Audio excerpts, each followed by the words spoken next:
السلام علیکم ورحمۃ اللہ وبرکاتہ۔ جی دوستو، آپ حضرات نے ایک ویڈیو کلپ دیکھا جو شروع میں نے آپ کو دکھایا۔ اس میں آپ دیکھ رہے ہیں کہ کس طرح اپنے منہ سے زہر اگلا جا رہا ہے، کن کے لیے؟ مسلمانوں کے لیے، جو دعوت و تبلیغ کا کام کرتے ہیں، جو دیوبند کے مسلک کو مشرب کو مانتے ہیں، ان لوگوں کے لیے۔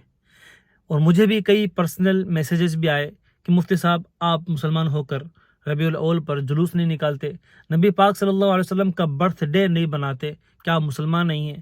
کیا آپ کو خوشی نہیں ہوئی؟ اور کچھ لوگ ہمارے غائبانہ انداز میں جہاں ہم نہیں تھے وہاں پر ہمارے بارے میں طنز کستے ہوئے ایسا کہا کہ یہ لوگ تو لکھے مسلمان ہیں، یہ لوگ تو مطلب کے مسلمان ہیں، ان کو نبی پاک صلی اللہ علیہ وسلم کی محبت سے، نبی پاک صلی اللہ علیہ وسلم کی سیرت سے، نبی پاک صلی اللہ علیہ وسلم کے جنم دن سے ان کو کیا سروکار ہمارے بارے میں کہا۔ میں ان سے پوچھتا ہوں، آپ کے پاس دلیل کیا ہے کہ آپ ربیع الاول پر جلوس نکال رہے ہیں، نبی پاک صلی اللہ علیہ وسلم کا برتھ ڈے بنا رہے ہیں؟ کیا نبی پاک صلی اللہ علیہ وسلم کی زندگی میں 63 مرتبہ ربیع الاول آیا؟ نبی پاک صلی اللہ علیہ وسلم کے بعد حضرت ابوبکر کے زمانے میں ربیع الاول آیا، حضرت عمر کے زمانے میں، حضرت عثمان کے زمانے میں، حضرت علی کے زمانے میں، حضرت عبد الرحمن بن عوف کے زمانے میں، حضرت طلحہ کے زمانے میں، حضرت سعد کے زمانے میں، حضرت امیر معاویہ کے زمانے میں، حضرت امام ابو حنیفہ کے زمانے میں، حضرت عبد القادر جیلانی رحمۃ اللہ علیہ کے زمانے میں، داتا اجمیری کے زمانے میں ربیع الاول آیا اور انہوں نے کبھی ربیع الاول کا جلوس نہیں نکالا۔ ان کے لیے آپ کیا فتویٰ دیں گے؟ کیا وہ بھی لکھے مسلمان تھے؟ کیا ان کو بھی نبی پاک صلی اللہ علیہ وسلم سے محبت نہیں تھی؟ یہ جو دلیل آپ پکڑ رہے ہیں نا، یہ بیجا دلیل ہے، جس کی کوئی حیثیت نہیں ہے۔ نبی پاک صلی اللہ علیہ وسلم نے جن باتوں کا حکم دیا ہے نا، ان کو فالو کیجئے۔ حضور نے فرمایا نماز قائم کرو، اچھی بات کا لوگوں کو حکم کرو، اچھی بات کی طرف لوگوں کو بلاؤ، جو تبلیغ والے کر رہے ہیں۔ خود نماز پر کھڑے ہوتے ہیں اور نمازوں کی طرف لوگوں کو بلاتے ہیں، یہ تبلیغ والوں کا شیوا ہے۔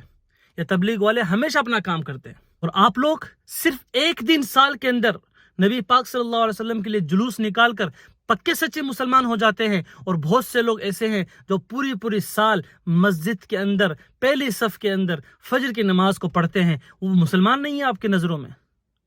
ارے میرے بھائی، میں آپ کو ایسے بات بتاؤں جس کو آپ سن کر نا آپ کو جلن بھی ہوگی اور تکلیف بھی ہوگی۔ آپ کون سا دین فالو کر رہے ہیں؟ ابو لہب کا دین فالو کر رہے ہیں آپ۔ کون سا دین؟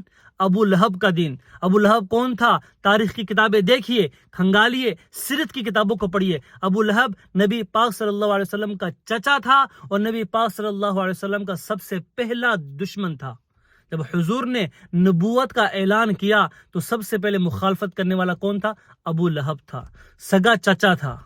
اس کا دین فالو کرتے ہیں آپ اس کے دین پر ہیں، کافر کے دین پر ہے، نبی پاک صلی اللہ علیہ وسلم کے دشمن کے دین پر ہیں، جو صرف اور صرف محض ان لوگوں کے لیے کہہ رہا ہوں میں، جو سال کے اندر اپنی نمازوں کو، اپنے روزوں کو، اپنی زکوٰۃ کو، اپنے پابندیوں کو پابندی وقت پر کرنے والوں کو نہیں کہہ رہا ہوں میں صرف اور صرف ان لوگوں کو کہہ رہا ہوں جو سال کے اندر ایک دن جلوس منا کر پکے سچے مسلمان ہو جاتے ہیں اور دوسروں پر لعن طعن کرتے ہیں، نعرہ کستے ہیں۔ ان لوگوں کے لیے کہہ رہا ہوں کہ آپ لوگ ابو لہب کے دین پر ہیں۔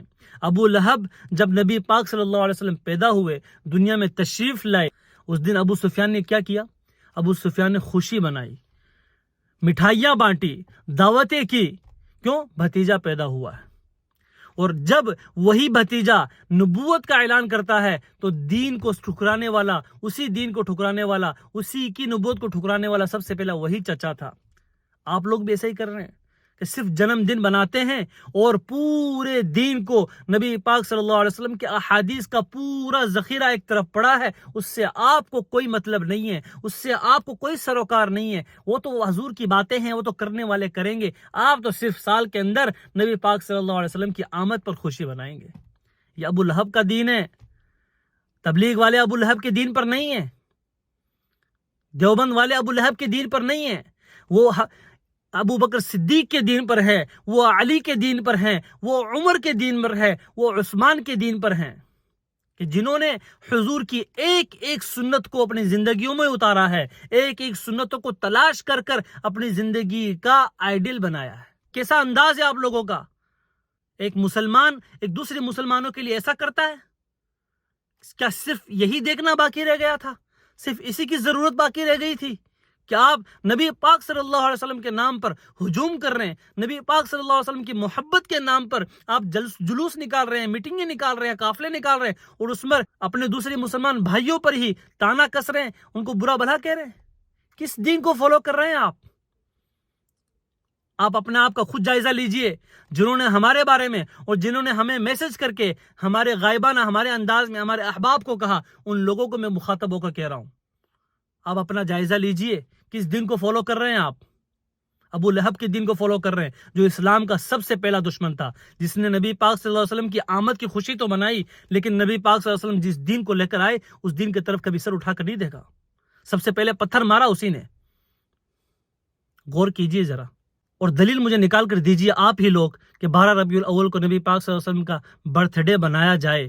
حضور کی زندگی میں 63 سال میں کبھی نہیں بنایا گیا، حضرت ابو بکر کے زمانے میں کبھی نہیں بنایا گیا، حضرت عمر کے زمانے میں کبھی نہیں بنایا گیا، اسی طرح حضرت امام ابو حنیفہ تک کبھی نہیں بنایا گیا، خواجہ اجمیری کے زمانے میں کبھی نہیں بنایا گیا، پیران پیر عبد القادر جیلانی رحمۃ اللہ علیہ کے زمانے میں کبھی نہیں بنایا گیا۔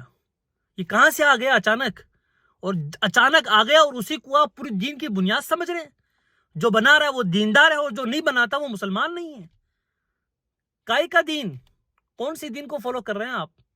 ذرا عقل لیجئے، عقل سے پیدل مت ہوئیے۔ اور یہ بات دوبارہ کہہ دوں کہ جو بات میں نے کہی ہے وہ ان لوگوں کے لیے کہی ہے کہ صرف اور صرف سال میں ایک بار جلوس نکال کر 12 ربیع الاول کو یا ربیع الاول کے کسی بھی دن مہینے میں اپنے آپ کو مسلمان کہتے ہیں اور دعویٰ کرتے ہیں اور دوسروں پر تانا کشی کرتے ہیں، ان کے لیے کہہ رہا ہوں۔ ان میں بھی آپ لوگوں میں بہت سے بھائی ایسے ہیں ماشاءاللہ، پرہیزگار ہیں، تہجد گزار بھی ہیں، ان لوگوں کے لیے نہیں کہہ رہا ہوں۔ السلام علیکم ورحمۃ اللہ وبرکاتہ۔